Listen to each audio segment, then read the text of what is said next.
చిలుకూరు బాలాజీ వెంకటేశ్వర స్వామి వారి దేవాలయం ఒక స్వయం వ్యక్త క్షేత్రం. అంటే తిరుమల వెంకటేశ్వర స్వామి భూలోకం పైన నేరుగా దిగి వచ్చినటువంటి క్షేత్రము చిలుకూరు బాలాజీ క్షేత్రము. అలాంటి ఒక క్షేత్రంలో తిరుమలకి ఏ నియమాలు వర్తిస్తాయో చిలుకూరుకు కూడా అలాంటి నియమాలు వర్తిస్తాయి. తిరుమల క్షేత్రం చుట్టూ 2 కిలోమీటర్ రేడియస్లో ఏ అన్య మత సంస్థ కానీ ఒక ప్రార్థనా స్థలాన్ని కానీ కొత్తగా నిర్మించడానికి అవకాశం లేదు. ఆ జీవోని మేము మళ్ళీ ప్రార్థిస్తున్నాము ప్రభుత్వాన్ని మీ ద్వారా.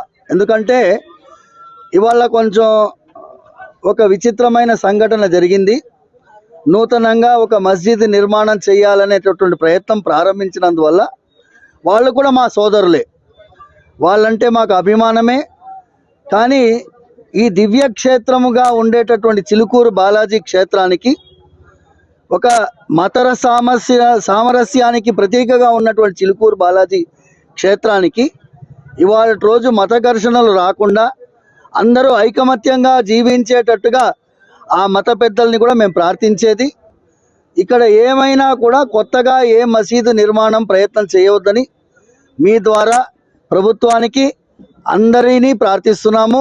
యథాతథంగా ఉండే విధంగా ఇంతకుముందు ఎలా ఉండిందో అలాగే ఉండే విధంగా ఈ ప్రస్తుత పరిస్థితిని కొనసాగించాలని మన పోలీస్ యంత్రాంగాన్ని, కలెక్టరేట్ ఆఫీస్ని, కలెక్టరేట్ గారిని ప్రార్థిస్తున్నాను.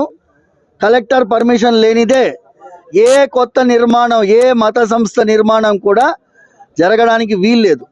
అలాంటిది కలెక్టర్ గారిని కూడా నేను జోక్యం చేసుకోవాలని ప్రార్థిస్తూ, ఏ ప్రయత్నమైనా ప్రారంభించి ఉంటే దాన్ని విరమించుకోవాలని మా సోదరుల్ని విన్నవిస్తున్నాను, ప్రార్థిస్తున్నాను, విజ్ఞాపిస్తున్నాను.